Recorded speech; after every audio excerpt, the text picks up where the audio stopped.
Hello, good morning. Welcome to our program this morning. Your daily dose of insight, inspiration, maybe, and everything in between.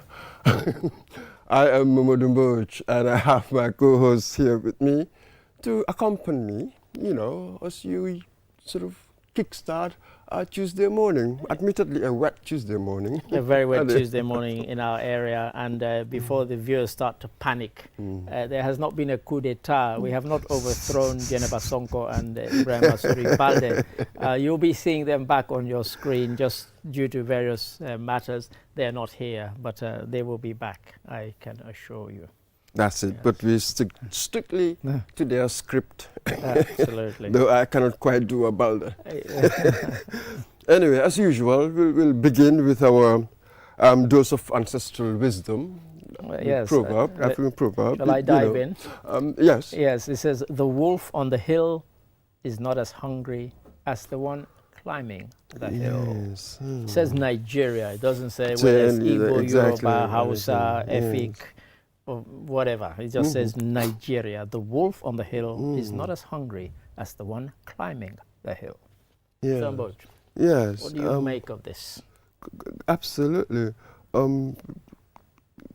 Is it about complacency? I do not know. Once I've scaled a certain height, I become relaxed. Once I've achieved certain things, I become relaxed. The up and coming one, they're the dangerous ones. They're the hungry ones. And this is kind of what I kind of see it as well, because I was thinking of when people are successful, you say they have reached the top of the hill. Absolutely. And when people are still striving for success, in other words, the hungry one, they're the ones who really, kind of show all the kind of the zeal, the fight, and whatever. Although we know successful people who, even when they become successful, they don't relax. They don't chill and say, I've achieved it all, and they must keep striving. And it's the thing we tell our journalists in our team, that, if people start saying to you, you're good, don't mean, I can chill now, I can relax. Measure yourself against international standards and say, am I as good as somebody on CNN, Al Jazeera, CGTN? And then, that's what you have to strive for, BBC, that sort of thing. Don't become complacent. But the ones who are kind of striving, they really show the fight, the drive, and that spirit of wanting to get to that place at the top of the hill. You can't simply rest on your laurels. Yeah, quite. You cannot. That's you essentially what is being said, really. So nothing it is said withers faster than laurels that you sit on. that sort of thing. I hadn't heard that one before. But yes, I think we're both sort of in agreement that it's about that. It's about not being complacent. And sometimes when you are striving, in fact, you can't afford to be complacent. If you're trying to get to the top, if you're trying to climb that hill, you cannot be complacent, because you always have something to aim for, something to strive for, and that keeps on pushing you further and further. Absolutely. Quite interesting. But this is how else? You know what I mean? Once you've achieved sort of your goals, some of your goals at least to a satisfactory level, you chill, don't you? You do. Well, some people do, and in fact many people do. And some people, of course, they don't get to the top of the hill. They get kind of halfway up the hill and they think that's it. But there's more to do. There's always more to do. And that's why, when I first assembled my colleagues in the news team, I said to them, I'm not saying you have to adopt my motto, but it's a good one to have. And that is, I want to learn something new every day. And so you'll see me delving into stuff that I didn't know yesterday, or I didn't even know this morning. I'd go online and think, this is interesting, let me delve into it. And just try and, self-improvement. Is what you should aim for, and don't think, as I said, don't become complacent because people are telling you, I saw a report you did and you're really good, and then you think, I've arrived. Because for me, that's like you're halfway up the hill. Strive to better that, whatever you did yesterday that people. And one of the things I always say to them when I do their annual appraisals, I always say, look at the reports that you filed at the beginning of the year, say in January, and look at the ones you filed in June or even last year. year on year. And if you don't see an improvement, then you failed and I failed. You know, you should always see a noticeable improvement in your endeavors, and you know, and I think that is what I tell them to kind of keep them striving. You know, so you've not reached the hill, you're not even halfway up the hill. Keep pushing. You know, it's not because I want to be negative towards them, but they have to have something to aspire to. When somebody says, "Oh, you didn't give me a box 5," I said, "If I give you box 5 this year, what are you going to aim for next year?" There's no box 6. You know, so you know, it's always let people know that there's a bit more they can do. That's it. It seems as if some people are easily satisfied. And that's the danger. In many the very ways, word you use, complacency. Yes. You know, if you're easily satisfied, you become yes. complacent and you think, I'm good, I'm the best. The way I put it is, I said to one of the reporters the other day, I said that you people, you've been weaned too early. You know what I mean? Yeah. So for some reason, they tend to think that they know this or they know that. Yeah. I'm like, ooh, when I was your age, the sort of anxieties I had, I wanted to read more. I knew that I didn't know anything whatsoever. I was going to say, always assume you know nothing. You know nothing. Yeah, quite. So it's Quite. really it's a flip of how we did it, you know, our trajectory, our emotions of the moment. Yeah. Now I think that kids get sort of satisfied too quickly because of the illusion. They call it the illusion of knowingness. Yeah, quite. Confused with what we call knowledge. Yeah, indeed. Because of the ease phone, with which you the can ease. get stuff on your phone. That's it. You know, it's like, you know, I find myself debating with people who they've gone on a site and they've read a single article about an historical figure, somebody who I studied for 4 or 5 years, and they think they know more than you do. You know, and I kind of let them just go on and say, yeah, okay, if you think you know more than I do, that's fine. You know, but you don't. Just one article is not. Read 10 books on Amilcar Cabral, for example, not one article, and then tell me you think you know Amilcar Cabral. You know, yeah. Let me tell you an experience. It was in England. This was a long time ago, really. I was moving house, so the person who was helping me was from China, really. So I had lots of books. Then he said to me, oh, the kids today, they have so much information, but they don't have knowledge. It was really, to me, that was really something profound that he said. It is indeed and profound. I spent time really mulling over that, thinking about it. Yeah. And that's what you see today. With some of these people, just engage them on any subject in a sustained discussion. Then sooner or later they wouldn't know what to say, because that's it. You haven't read the whole book, so you've got fragments. Yes, exactly. So you've got fragments of things, but the thread that goes through them, that we call knowledge, isn't it? Knowledge is really information with explanation. The explanation bit seems to be missing. Yeah, that's right. And that's, I think that person who said that was very wise. I know we called ourselves the 3 wise men the other day, but today the 2 wise men. And I think that is an excellent bit of wisdom, you know. And, you know, I try not to kind of say, oh, you know, the younger generation, this and that, because they're not all like that. But you do find it. And so a couple of weeks or, you know, a few days ago when we did a story about Cuba and the Gambia, a lot of them were surprised at how long Cuba has been engaged with working in the Gambia and the depth of what Cuba has done. But also that led them to look at the Cuban Revolution and what it has done. Imagine this country has survived in the face of the biggest bully there is in the world, and they have not been crushed. You know, America has made peace and trades with all its other enemies, but not with Cuba. And even Donald Trump, who you thought, you know, he said he throws out the rule book. He's not throwing any rule book. He's following the same old rule book when it comes to Cuba and the kind of the bullying of Cuba that America has been sort of dishing out since 1959. You know, that is still going on. And, you know, they were amazed when they read about Cuba, how the revolution even happened, how it has managed to survive. The times are difficult there because I know a Gambian friend who went there in January of this year, and he said things are really hard there. And of course it's all due to the embargo, and now Trump has made it even harder. So to the extent where you go to Cuba now, they ask you, do you want us to stamp your passport? Because if we stamp your passport and you try to go to America next time, they won't allow you because you've been to Cuba. And I have a friend who is from Grenada, and he told me he's been there now 4 times, and he always says to them, stamp my passport. And he said the guys always laugh because they know that he's being defiant, you know. He's defiant in the sense that if he did want to go to America, they'll say, oh, you've been to Cuba 4 times, we're not letting you in. You know, that's how petty America has made that, big America. You know, Cuba's only 90 miles from Miami, you know, so it's quite close, you know, 90 or 92 miles, so it's quite close. But they've still not been able to achieve the aim of crushing the revolution, and viva Cuba, you know, yeah.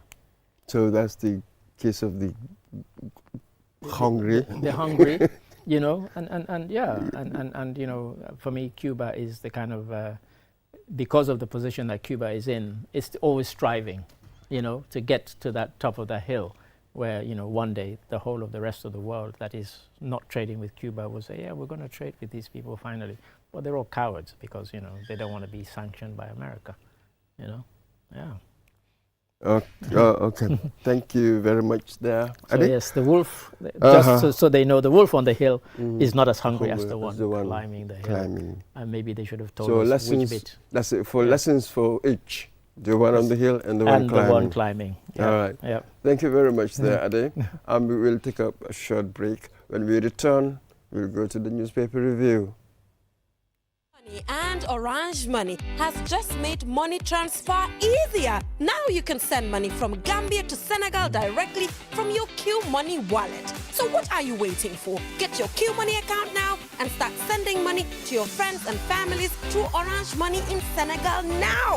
For more information, call our customer care on 133. Q Money, Sunu Kalpe. Terms and conditions apply. Mitoma. First time cross, really threatening, and it's dropped for Minte, rifled in!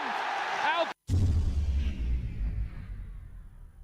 Did you know you can buy cash power using Q Money Wallet absolutely free up to 30,000 $Cs?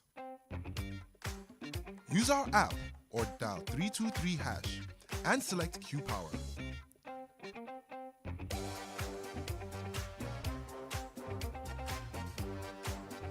Choose Register Meter. Enter your meter number.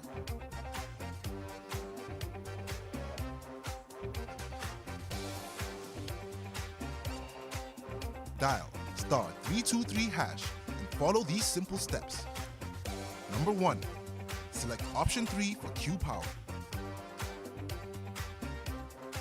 Number 2, choose option 1 to buy any amount of Q Power.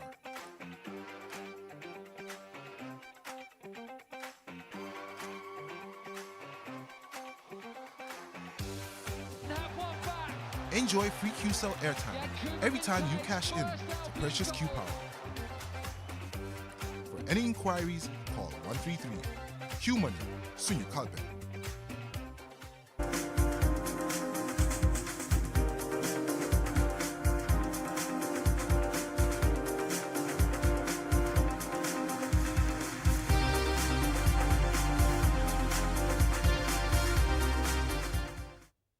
Hello, welcome back. I'm Dumboch and I'm here with Ade Darame, just as we were yesterday. Yes, indeed. And just before the break, we were talking about hungry wolves. Yes. And now we're about to completely change the subject. Absolutely. To our next segment, this is where we review some of the stories in the newspapers to know which one of them are making waves, not simply locally at home, but internationally as well. Yeah, and we've got in the studio Mr. Kemeseng Sane, but I think everybody calls him Kex. I'm sure he wouldn't mind me calling him Kex. Welcome to the program. Thank you very much. I'm so grateful to be on the platform. Thank you for coming. That's it. How many people know you by Kemeseng? I think Kex has just taken over Kemeseng. Absolutely. I'm glad you said it because one of my reporters was telling me off because on the screen it had Kex. He said, no, it's Kemeseng. I said, does anybody call him that? Even my father now will tell me that I think I have to rename you. That's it. Absolutely. Okay. Well, thank you for coming. It's a pleasure. Yes. It's a pleasure. Yeah. So that's it. I'm lead the way with the newspaper Yeah, review. so let me dive in. I have the Standard, And usually with these, we start with the story that's in the center of the newspaper. And they say controversial overseas ID issuance scheme reaches Gabon. Now, I wish I knew more about what this was about. And so I'm not sure it's a particular, I mean, are you aware of what this is about, overseas issuance? They've got a picture of Ibrahim Mboob, the GID commissioner, and who is the other gentleman whose picture says, I can't quite see. And the two pictures of these two gentlemen side by side, but I'm not sure what this particular one is, so perhaps somebody could send us a text message. So perhaps we should delve into other matters then. So the other one, top left hand of the Standard again. That one, ID card, I think we had something came up. There was a debate, wasn't it? I mean, regarding sort of how safe it was to issue them issuance outside of these ID cards from abroad, the potential for fraud, and all that sort of talk. Which made me smile, because the potential for fraud in this is even here. And you know, we hear of people, you know, they get issued with an ID card, they get deported, and then they get another one under a different name. So you know, when I heard that at the time, you know, it did make me smile. So Kex, what's your take on that? It has raised public debate since the government took this initiative. I think it started at Murtani when they go there to identify a few Gambians and make sure that they issue them ID card, and opposition parties has taken it as a debate that, you know, why the need those documents are not actually recognized in those parts of the world. You know, they're more into passport rather than a national ID cards. They are documents that are not recognized immediately when you leave the Senegal region. They are not recognized. So what is the need? So they start to make rumors in regards to whether this has any link with the election coming. So it has raised a public debate, and it's still on a public debate for now. I don't know what is the intention of the government, what is the idea, but I think it would be important for them to come and give us at least what is the review, why there is a need to travel, because this has never happened in the history of the country, where you go to other parts of the world to identify Gambians and issue them ID card. We know of a passport that is happening. Some of the Gambians that, you know, left this country maybe without proper documentation, and they are struggling to have documents. Government will travel, like presently they are in Spain with the immigration department issuing a passport to Gambian people. Yesterday they were in I think Geneva or something, in Real Madrid, something like Valencia or something like that, because I heard them over the radio. So they are issuing ID card a passport to Gambian. But this issue of ID card has raised so many concerns, and coming towards election year, opposition are actually saying that there is no need for the government to travel when they cannot even issue ID cards to the Gambians that are living in the country here. So it caused doubts why Mursani, when it first started there, and now I heard that they have moved to Gabon and other parts of the world. So it's still a debate, but I think public need to have a clarity. What is the purpose? Why the need to actually travel up to that, the expensive, whether, you know, it's recognized in those parts of the world rather than giving them passport instead of ID card. So here you will have transparency issues, but and again perhaps the diplomatic pressure, isn't it? There would be that. I mean, because I did wonder if somebody has an ID card that says, for example, you could live in another country and have a passport of that in Britain, for example. But that would not allow you, for example, to vote in the Gambian election, but an ID card would. And I'm not sure why, because I did have the argument with somebody. I'm not sure why they make the assumption that everybody who lives abroad who gets an ID card is automatically going to vote for the government. It's a nonsense. Absolutely. You know, but that was the whole, you know, they're trying to get these people. It's not as if, are they giving it to some and not to others? That's the only way it could work. Absolutely. But if they give it to everybody who's entitled, then what's the problem?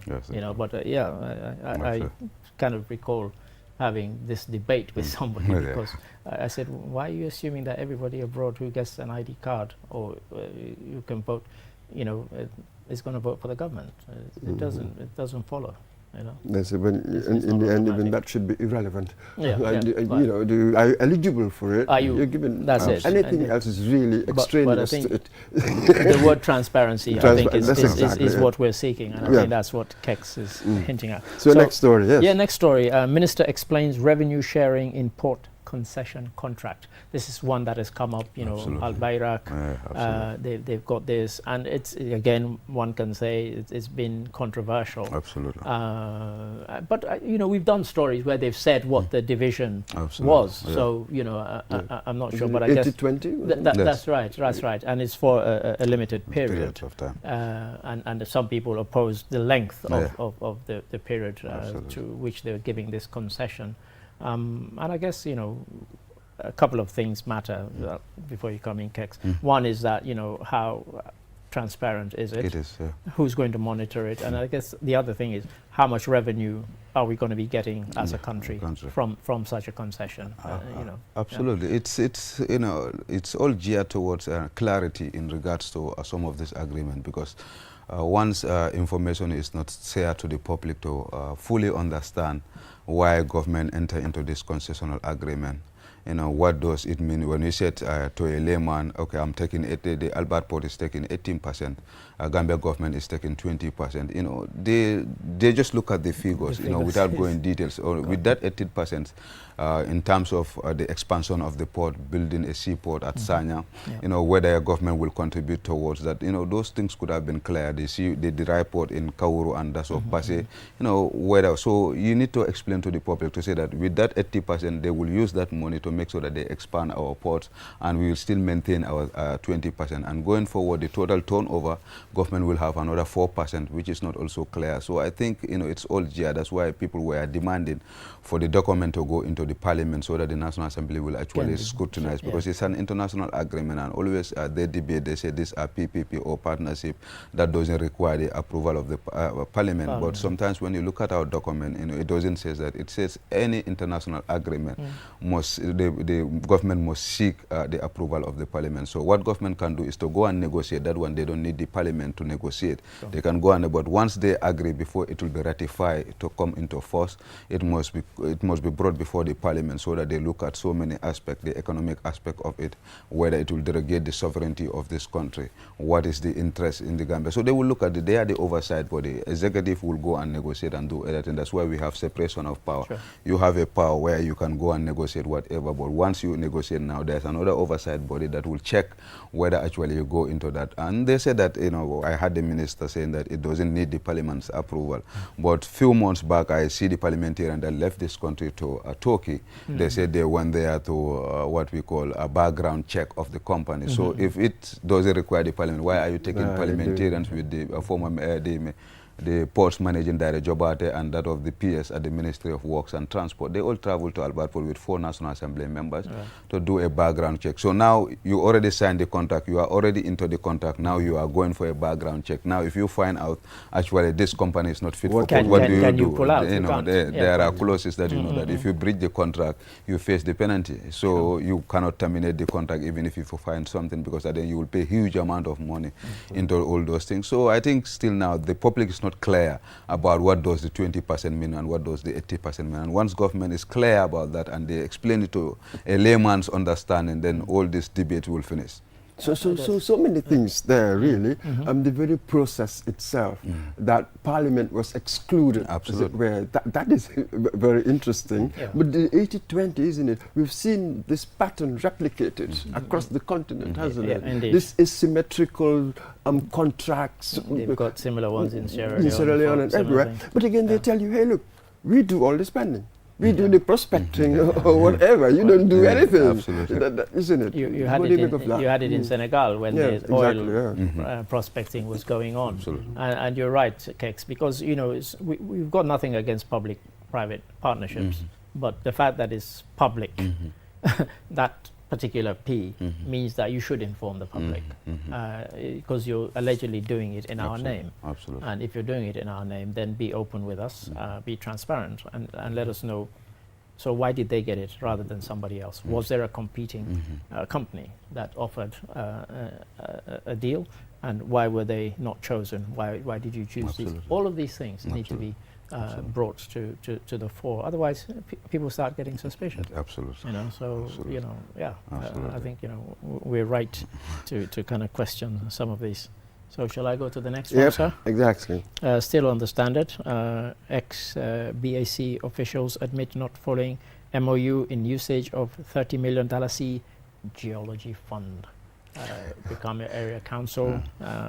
Former officials appeared before. Kex, probably watched it, as did most of us. And in a way, we were not surprised, or we're not surprised anymore, because we see this pattern replicated across various local councils, a complete disregard for what is on paper. Because if somebody came and all they looked at was the paper, you say, oh, they got really good procedures here. But when you come to the reality of how those are being implemented, they're almost completely ignored. Absolutely. Absolutely. It's unfortunate, and if you look at the trend of the Commission of Inquiry into the local governments, you will find out that there is lack of adherence to the laws that governs the whole procedures of procurement, lay down rules, how councils operate, how funds of the councils are actually been withdrawn.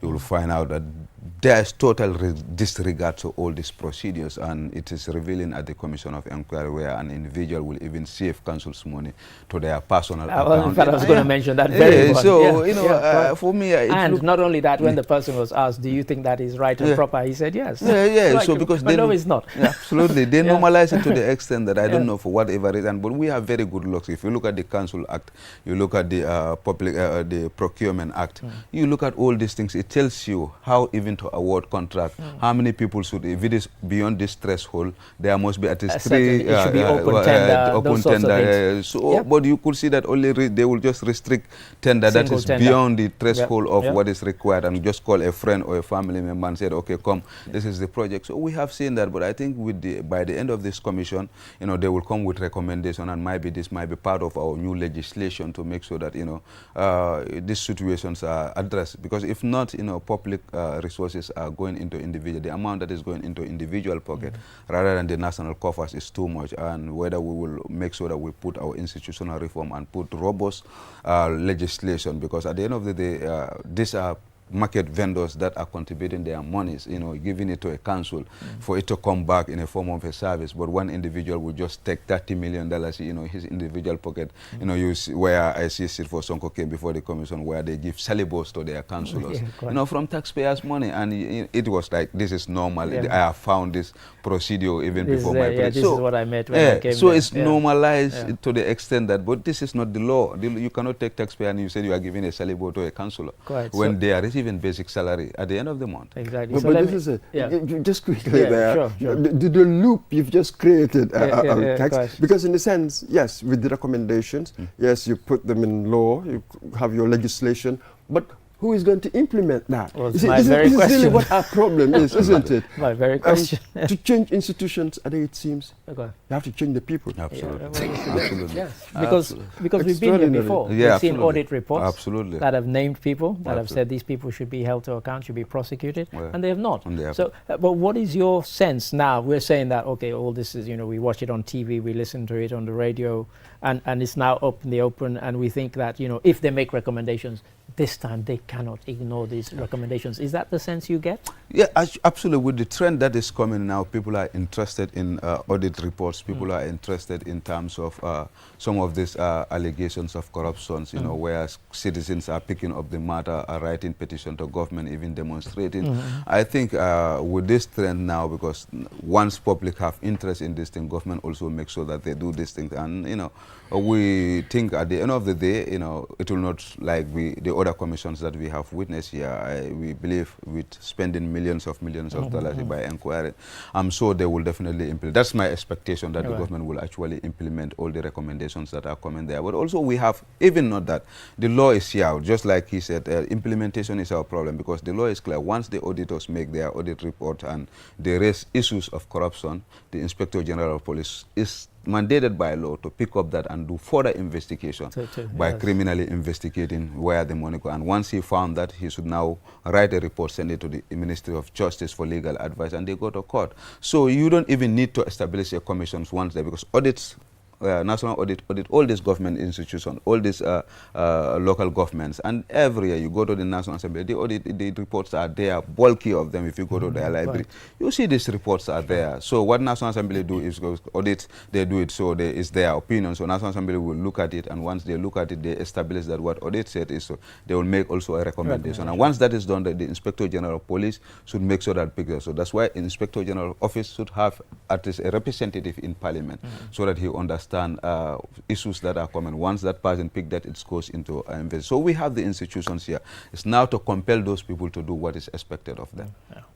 Yes, yes. Do we have time? So we have time. So let's go to Foroya, and I think this one will resonate with you. Middle of the page says, Galga tells Gala it lacks power to do what the petition requests. Absolutely. And we saw you being interviewed during the protest. So what have they said?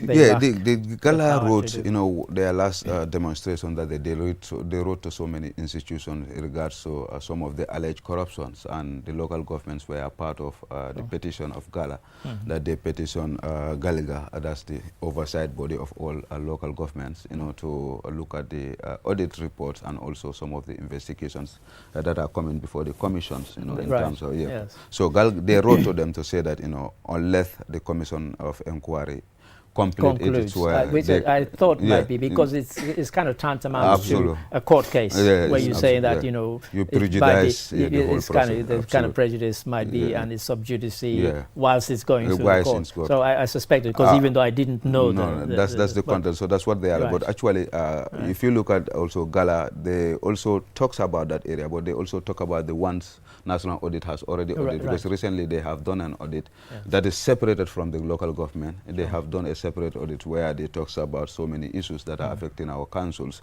in terms of their financial regulations, in terms of their management letters, in terms of their financial statements. They are inaccurate, whereby sometimes receipts were not actually tallying with what is on the document. So they have made a recommendation. The National Assembly has reviewed that document and they have adopted. So that's what they are saying. So the ones that is before the commission, they can, but I think they have generalized this, to say that, okay, they cannot act until the Commission of Inquiry is established. So whether they want to wait, because this thing too is captured in the commission, but there's a separate audit that was done by, because that's mandated by the National Audit. Every 3 months before the end of the financial year, they must audit all government institutions, so that they will have the financial view, fair view of those institutions, their financial status of the institutions and other things. So one part is about the audit report, whilst the other part is about the commission. So they could have, but they generalized, they could have said, okay, we cannot deal with the one that is already before the commission, but this one we will compel the Inspector General to do further investigation, and once it is established, we will recommend for the government to file a criminal suit or whatever suit they will do. So that's the response they have sent to these people. I think that's what Foraya is. Well, thank you for clarifying that. Just very quickly, the select committee, special select committee is sitting, and Louis Prom gave evidence yesterday regarding they were appointed receivers of the company, and one of the things that seemed to surprise people was that he said that 90% of Jammeh's companies, the companies were dormant. They were appointed to take over receivership of those companies, but 90% of them were actually not trading; they were just in name only. And so he says, Louis Prom says, majority of Jammeh's companies were dormant, which came, and then on the opposite side of the same page, it says Attorney General's role questioned in prolonged receivership of Jammeh's indebted companies. And so essentially that's he gave a very interesting and here the point as well, you've got ex-justice minister implicated in National Assembly Select Committee hearing. And that's and he gave a very revelation yesterday in regards to how they pick up the receivership, and how they were dealing with it. It went up to an extent that they wanted to even terminate their account, because they were giving them orders that are not in line with laws, in terms of, because once you are a receivership, you also manage those assets until it is done. But they wanted to give them the refund, but they cannot manage those things, and there were also interference within the commission.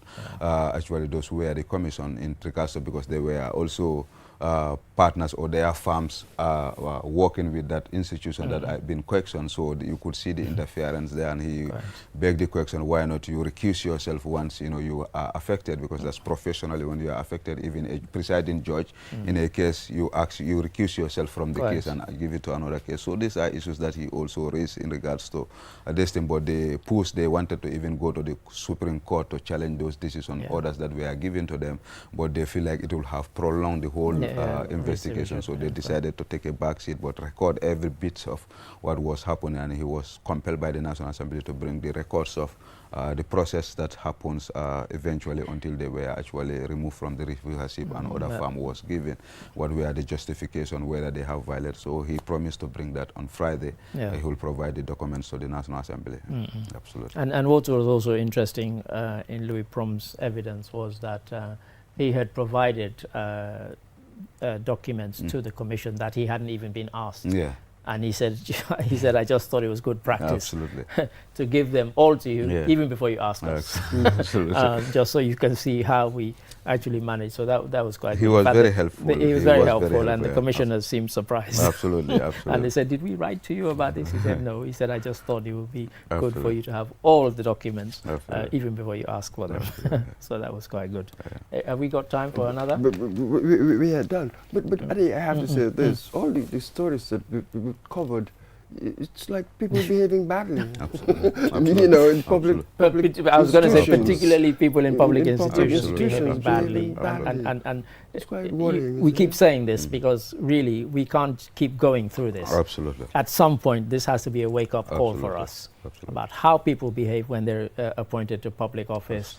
And if they are found wanting, you've mentioned, we've mentioned, if people are mentioned in audit reports, mentioned in investigations, and you say these people need to be prosecuted. If that does not happen, then you lose the trust of the public.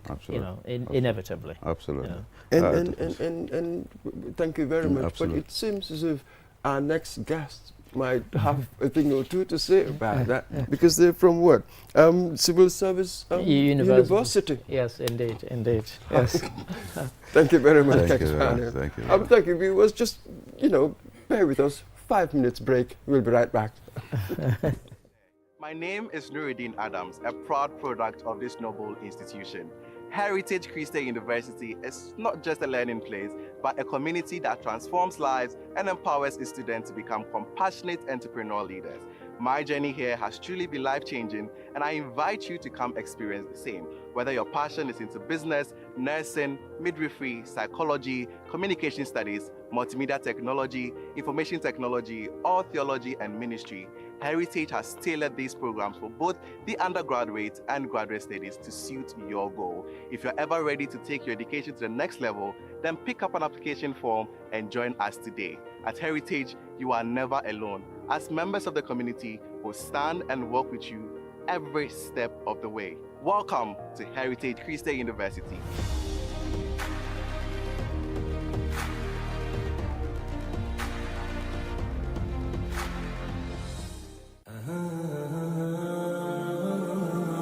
Do your banking the smart way with the new Aji Bank mobile app. Transfer money to any bank account in the Gambia. Top up airtime for all networks. Pay utility bills. Check your account balance and view mini statements. Request for ATM cards. Request for checkbooks and more in a single touch. So, do your banking in a smart way. Do your banking now with Aji Bank mobile app. Every time is banking time. Aji Bank, your investment partner.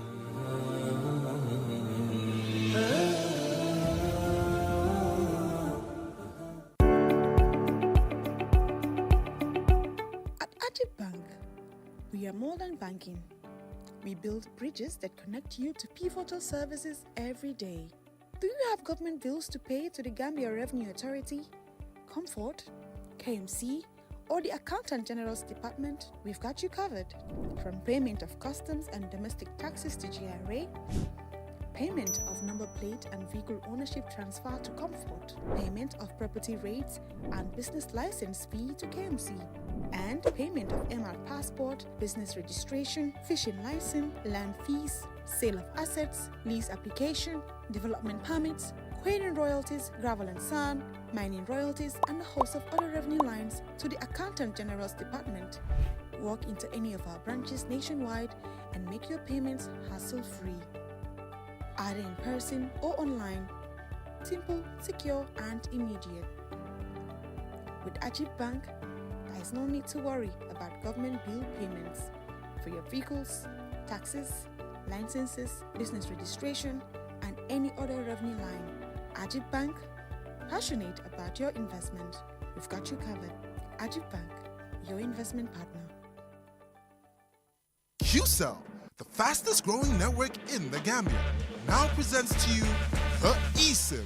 QCell's eSIM allows you to electronically scan a code and join the world of digital SIM cards. Customers with physical SIMs can easily switch to the eSIM as well. So rush now and get connected with an eSIM and start using the latest mobile technology with your trusted GSM operator. For more information, call our customer care on 111. QCell, Sinubus. We innovate, others follow. Terms and conditions apply.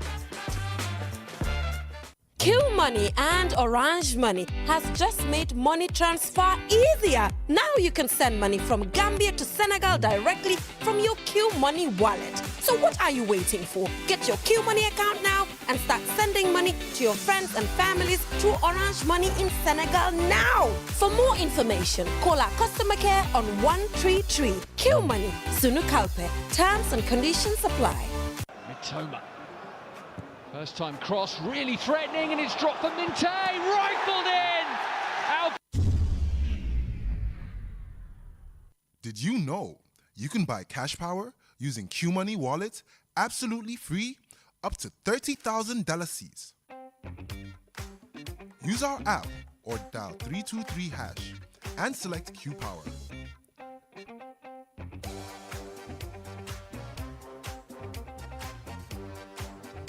Choose Register Meter. Enter your meter number.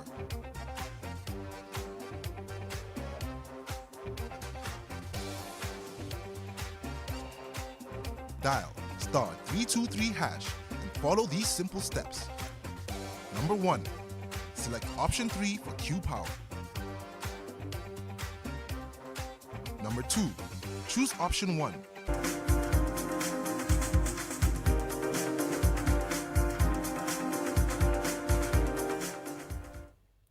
Hello, welcome back.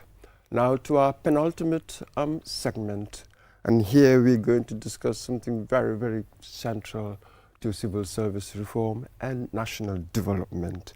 The Civil Service University, formerly MDI, recently set out their vision in a strategic plan for 2026 to 2030. So now I have two gentlemen in the studio to help us go through at least the salient key aspects of this strategic plan. I've got here Mr. Omar Jallo, on my far right, should I say, and that's it, Head of Research and Consulting. And on his right, we've got Mr. Sila Konate, Public Relations Officer and Head of Business Studies. Gentlemen, welcome to the program. Thank you so much, and good morning to all of you. Thank you and welcome. Cheers. That's it. You know, I like starting with the big picture. You know, the core, as it were, vision behind the strategic plan. So what Either led one to would begin. What led to the strategic plan, 2026 to 2030, 5-year plan? Thank you very much. We want to express, first of all, our gratitude to the management of QTV for inviting us to come and have a discussion around our recently validated strategic plan for Civil Service University. But before we go further, I would like our viewers to take our viewers through what is the Civil Service University? What is the Civil Service? Yes, and, transition from MDI. And where it all started, yes. Yeah, quite. Actually, the Civil Service University came out from the Management Development Institute, MDI. As we all know, the MDI was created by an Act of Parliament in 1982 to provide training, to management training to public sector, private, as well as non-governmental sectors of the Gambia and beyond. And that we've been doing this for over 42 years. And that, of course, we've done it very well also. Principally, we were involved in research, training, and consultancy. This is what we have been doing, and that was our mandate. And that over the period, until recently, the government came up with an agenda to transform most of the tertiary sectors, tertiary higher education sectors into universities. Yeah. And that if you see the what is happening at GTTI, formerly GTTI, now UZ, then Gambia College also into University of Education. So the MDI also is being transformed into Civil Service University. And that the process has started. In fact, it started with a transformation committee that was set up earlier on to look at the strategies and the issues involved in the transition from an MDI into a Civil Service University. And that that transformation committee was consisted of some very, very eminent and highly experienced, public sector, personnel in this country. The likes of Mr. Suleiman Samba, the late Genyer Sanyang, Dr. Burama Jame, Adungom, quite a lot of very eminent people, were set up. The committee was set up by the Ministry of Higher Education, Research, Science and Technology, because, they are our, line ministry. And that they have done a fantastic job, and that we're still going through their, the results, the report. And part of the report, is being, implemented. In fact, as at now, we have gotten our governing council. Right. The full house is in operation. So, as a matter of fact, we were also operating on strategic plans, before, but the one that we've been operating on before has expired, and there is need to come up with a new one, and that is culminating also into the transition into the university status. Sure. And that gave it a great deal of prominence also. We've been having our strategic plans before, but this time it's a bit different, because it is coming at a crucial time that we are being transitioned from MDI into The Civil Service University. Sure. And as a matter of fact, it is generating a whole lot of momentum. And the validation, the strategic plan, of course, it was internally generated. The draft was internally generated by the staff in consultation with some of our stakeholders, and that we were able to do a very good job on it, and to a point that we thought it was timely to invite some of our stakeholders, into a validation workshop, which was recently held at Sindola Safari Lodge in Kanilai, which we covered, which you covered. Thank you very much. And that brought a great deal of stakeholders, because anytime we call, nobody is left out. Right. Everyone wants to be part of it. So we did our validation. It was a very, very important exercise. We came back, we got quite a lot of input from our stakeholders, and that it was only yesterday that we started working on it, starting to incorporate some of the feedback that we got from our stakeholders, into the report. But I will allow my colleague, Mr. Omar, is very much into the technicalities of the strategic plan, to also take us through. The head of research and consulting. Yes, research and consulting. All right, Mr. Jala. Thank you very much, Mr. Silla, for giving us that wonderful, detailed introduction of what we are doing right now. As he rightly said, we've been transformed by the government into a Civil Service University. Part of the objective was to, of course, MDI has been doing their responsibilities in line with the mandate that established the institution. But over the years, there needed to be some changes. MDI needed to be more focused to contribute more towards the professionalization of the civil service, which is part of the agenda of the current administration, which is also anchored in the National Development Plan under the governance pillar to develop human capacity and things like that. And the transformation is in line with those primary objectives set out in the National Development Plan, as well as within the sector policies, in line with the Ministry of Higher Education policies, as well as NACA qualification framework. So this is what we've been working on. The strategic plan development, most of it was generated from the transformation report, where we ought to be, how are we going to get there, what do we need to get there. So these are some of the details that we have in the plan. We have validated it, we invited stakeholders, we have received quite a lot of feedback. As we speak, we are trying to incorporate this feedback into, to clean it up further, to have a more document that is ready to guide us in the next 5 years. Okay, but I wonder though, what gaps or challenges would this strategic plan address? Yes, so within the strategic plan we have 5 or 6 pillars. The first and the most important pillar is strengthening our collaboration with the Ministry of Public Service. Prior to the transformation process, MDI was housed on the Personnel Management Office, but now we've been moved under the Ministry of Higher Education. But the primary objective of the CSU is to serve the public service. And we have a Minister of Public Service, so that is our most important stakeholder here.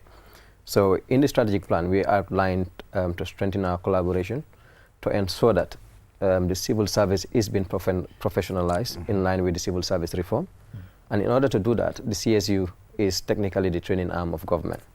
So we needed to have strategies in place to strengthen our collaboration, to have a joint steering committee to ensure that part of the process also involved us visiting ENAM in Senegal. It's basically an institution that is responsible of the civil service training in Senegal. So we've borrowed some of their strategies. What they do is they have what they call in-service training and pre-service training. So the in-service training basically looks at induction programs, continuous improvement trainings. And this is also what we want to institutionalize, to ensure that before Mr. Jallo moves from stage A to B, you ought to have some level of training, some level of qualifications that are tied to the scheme of service. And that will be the primary responsibility of the CSU. So we could only do that by having a very strong collaboration with the Minister of Public Service to give it that legal mandate, that political will, that political support, and also institutionally as well. So that is part of the pillars. And then the next one is curriculum reform. To have programs that are primarily designed to serve the capacity needs of the civil service. And in that, when we say professionalization of the civil service, is to ensure that each and every cadre is aligned with a professional qualification.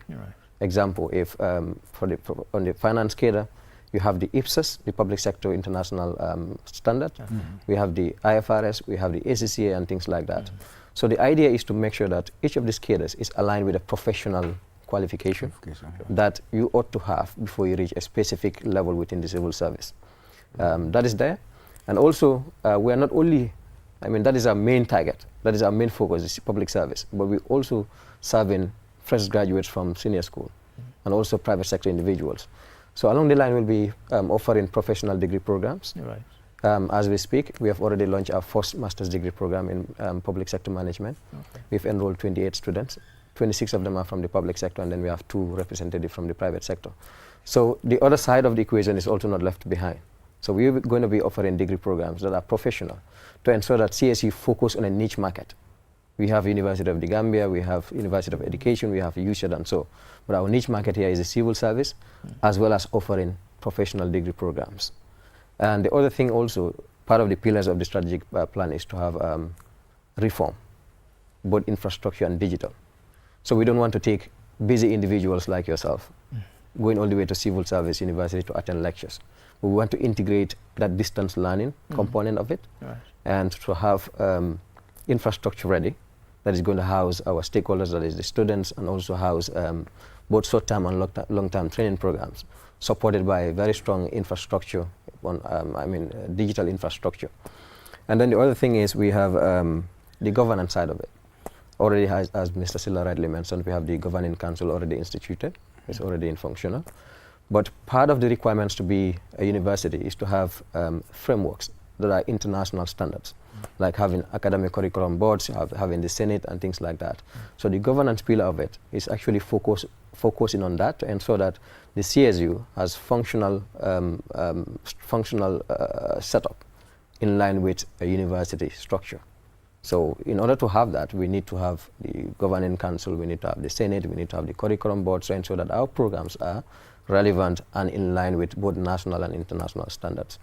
So, and then we have the graduate employability and transition.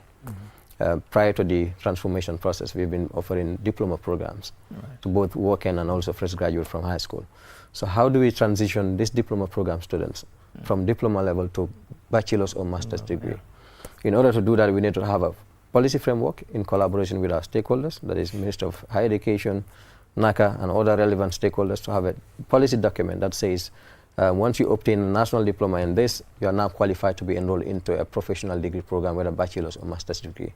So basically, the strategic document is anchored on 6 main pillars that is going to transition the MDI from MDI to the Civil Service University, making sure that we are relevant, we are up to date, and contribute towards the National Development Plan, that is the governance pillar, to ensure that the civil service is professionalized and not purely focusing on academic degrees like other institutions are offering. Yeah. That's it. I wonder though, with your 6 pillars, do you have the resources and the expertise to achieve them? Very good question. It's never easy. Transition and change management is a problem. I mean, it's quite very critical. Last week we were at Kanilai, what we call sector retreat, under the Minister of Higher Education. The Honorable Minister was he was categorically clear. In terms of resources, there is a gap, but infrastructure-wise, we're all aware the University of the Gambia is moving from the Kanifing campus to Faraba campus. So the idea of the minister is to have, once the university vacates, at least that infrastructure will be handed over to the Civil Service University. It will come with a cost in terms of renovations, in terms of having the necessary facilities, up-to-date, world-class facilities, to ensure that the Civil Service University responds to the market demands. So as soon as we are done with refurbishing and then having the strategic plan done, we plan to interface with our stakeholders. And the ministry, in fact, is already doing that, but as from our side also, management side, we want to ensure that we are not left behind. We are doing our little things in order to ensure that that resource gap is a little bit closing up. And part of the agenda also is to ensure that the Civil Service University is very much active in the area of research and consultancy as a revenue generation, but also to conduct research that is going to inform public policy. So these are some of the things that we are actually looking at. I mean, it will never be enough, but it is going to, within this transition phase, unless limit that hiccups that we'll be faced with. That's it. I was going to come to that because you are head of research, because I want to know how research is repositioned in this new strategy. Because we constantly say that we really do not collect data, do we? But which is so absolutely crucial to decision making, isn't it? Otherwise, you're really taking decisions in the dark. Absolutely. Yeah, and like your previous, so the guy was talking about, and part of the responsibility of civil service is to universities to ensure that we have a very formidable research arm that is going to be conducting research, inform government policy, as well as, I mean, pull out some key pertinent issues up there to ensure that it is well taken care of. I think it's going to be very much interesting. So that's going forward. Looking back, lots of people have done lots of research about civil service, public sector in the Gambia. Almost none of that is digitized. Are there plans for you to actually access all of that? I could find over 100, but they're not digitized. What's going to happen with that? Because unless that is done, all that, it means somebody has to physically go to a library and flick through all of these. But that's a really good resource that, as far as I'm aware, has not been captured yet. Are there plans to do that? Yeah, as we speak, part of the primary objective of the Ministry of Higher Education is to have a centralized digital system that is going to take care of the student side, the research component, and also data in terms of personnel. So any research publication is going to be housed in that digital infrastructure, wherein if any individual is interested in conducting research, can access that infrastructure and also the materials that have been housed in that facility. The modus operandi is not done yet. I think the ministry will be very much good very in that. Costly, but by the way. Exactly. That's because Ministry of Agriculture are about to do that, and it's quite costly. And I have to put this in as well. I mean, any strategic plan really is as strong as its follow through.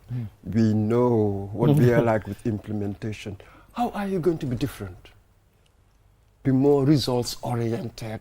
You know what I mean? We've long complained about really our incapacity, I didn't know what to call it, to really implement. We have all sorts of laws, all sorts of strategies, but how do you put them into action, break them down into actionable points, you know, the tangible stuff? Very good one.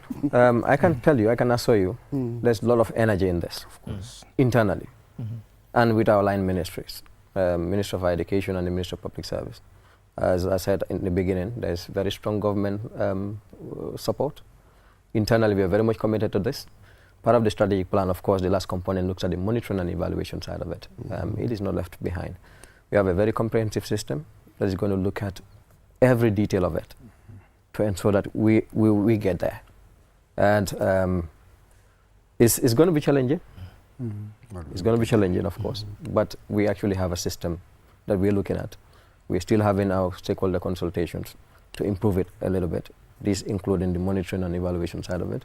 And I think the ministry is really very much tough on these line institutions. As I said last week, we are on a sector retreat, and you can see how interested the minister was, how he was on these institutions to report on our strategic action points. Each retreat that we have, institutions have to come back and report on the resolutions that we had. Failure to do that, I mean, it comes with a lot of price. So I'm not sure the Civil Service University will want to be left behind. Internally, we're still on a discussion phase, how we are going to make sure that each of these strategic actions, each of these objectives is going to be met. That's it. And Eddie, we have to say this as well.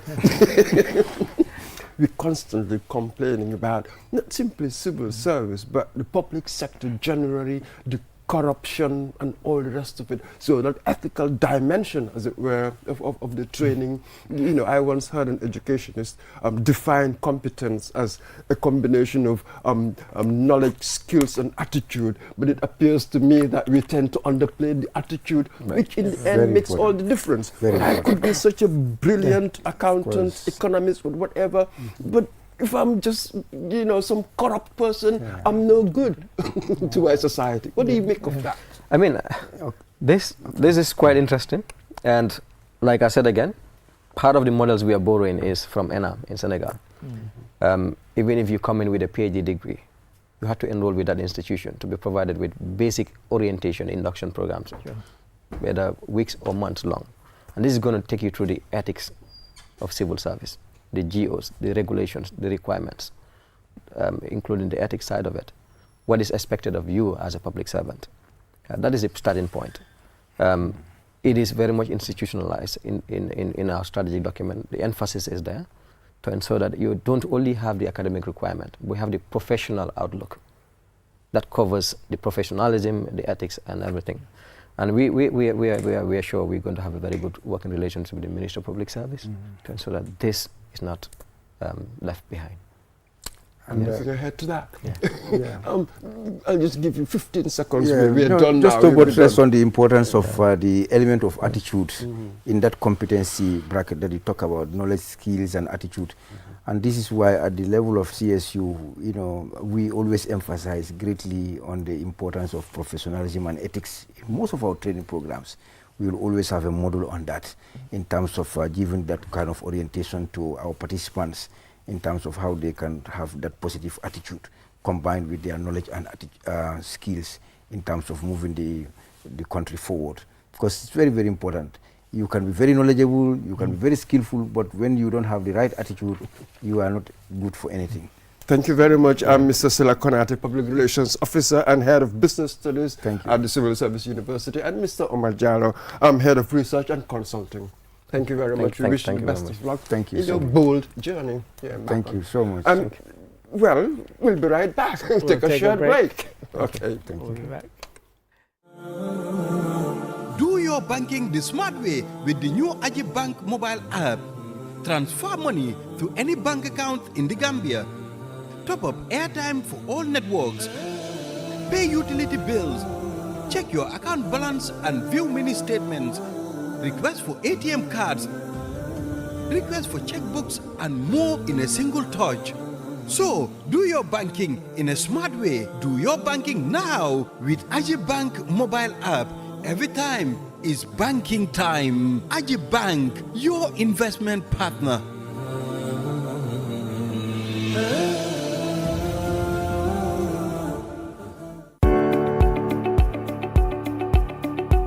At Ajibank, we are more than banking. We build bridges that connect you to pivotal services every day. Do you have government bills to pay to the Gambia Revenue Authority, Comfort, KMC, or the Accountant General's Department? We've got you covered. From payment of customs and domestic taxes to GRA, payment of number plate and vehicle ownership transfer to Comfort, payment of property rates and business license fee to KMC, and payment of MR passport, business registration, fishing license, land fees, sale of assets, lease application, development permits, quarrying royalties, gravel and sand, mining royalties, and a host of other revenue lines to the Accountant General's Department. Walk into any of our branches nationwide and make your payments hassle-free. Either in person or online, simple, secure, and immediate. With Ajib Bank, there is no need to worry about government bill payments for your vehicles, taxes, licenses, business registration, and any other revenue line. Ajib Bank, passionate about your investment. We've got you covered. Ajib Bank, your investment partner. QCell, the fastest growing network in the Gambia, now presents to you the eSIM. QCell's eSIM allows you to electronically scan a code and join the world of digital SIM cards. Customers with physical SIMs can easily switch to the eSIM as well. So rush now and get connected with an eSIM and start using the latest mobile technology with your trusted GSM operator. For more information, call our customer care on 111. QCell, Sinupus. We innovate, others follow. Terms and conditions apply.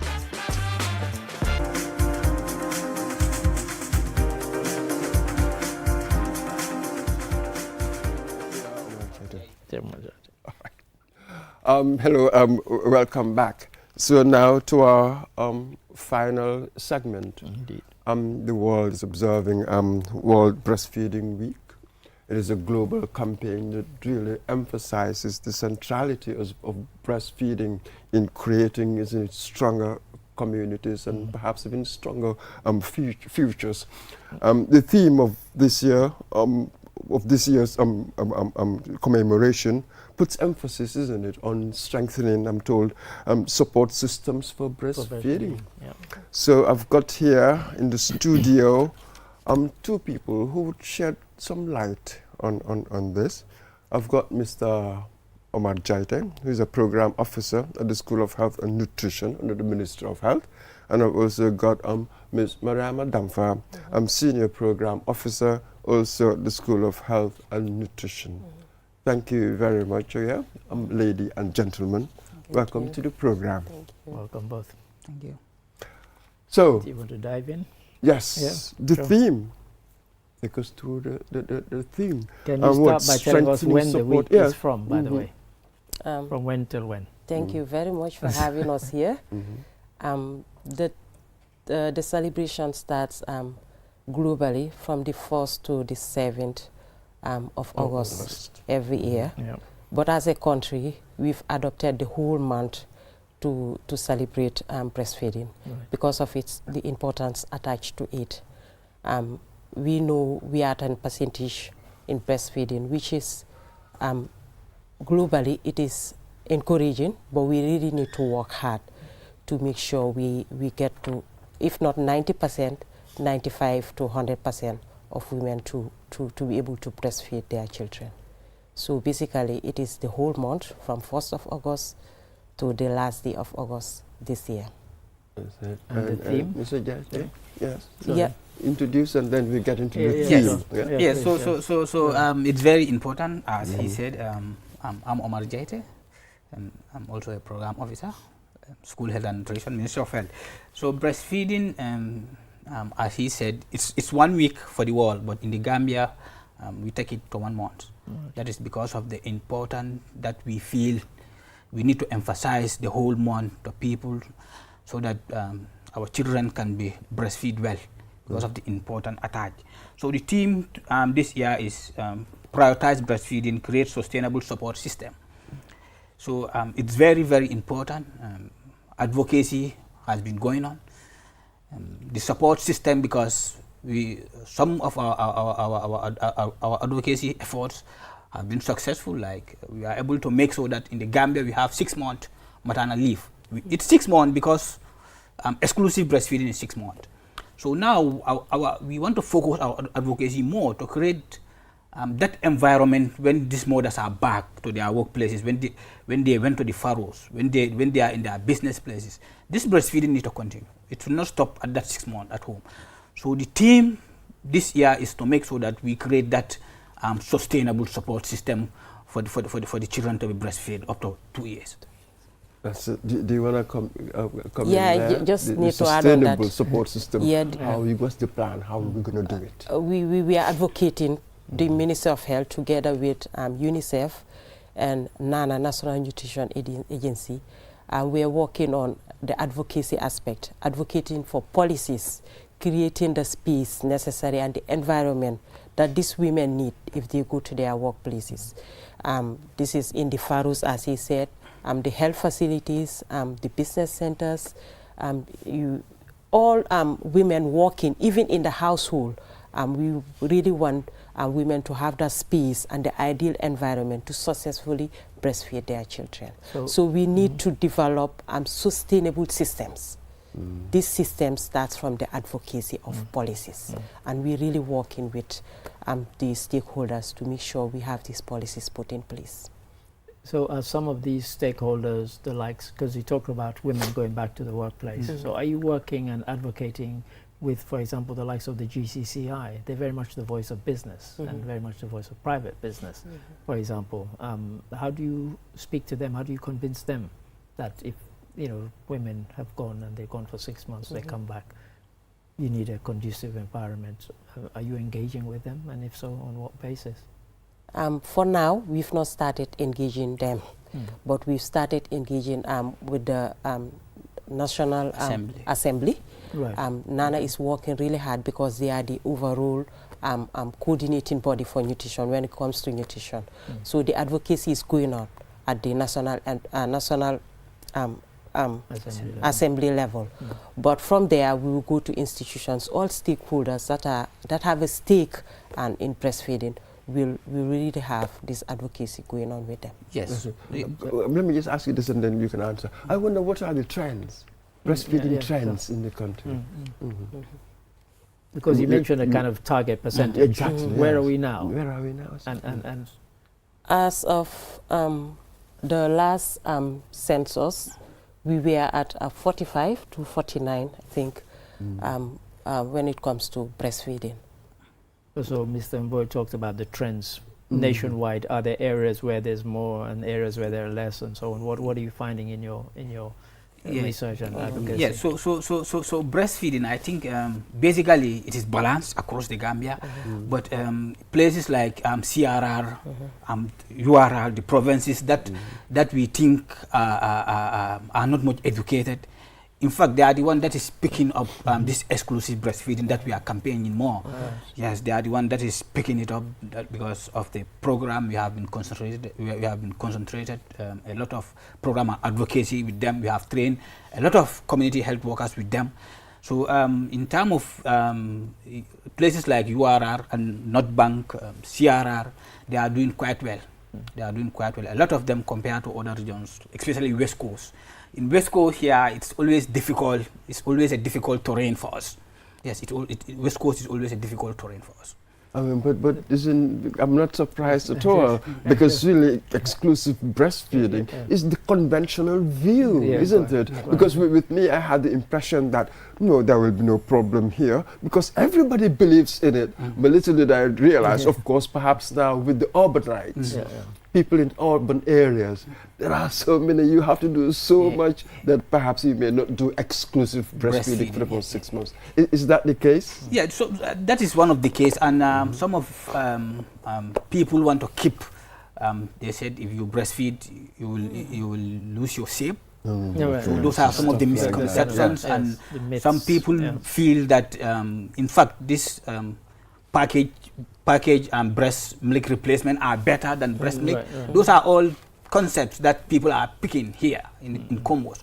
So it's really affecting the coverage of exclusive breastfeeding around here because of this concept, these myths, and that is usually affecting the coverage that we are having in Comoros here. Yes, but that's very interesting, and we need to get into that more.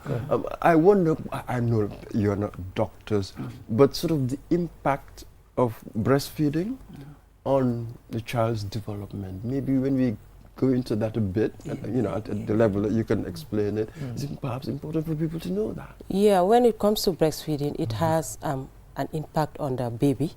It helps in the development of the brain of the baby, the overall development of the baby.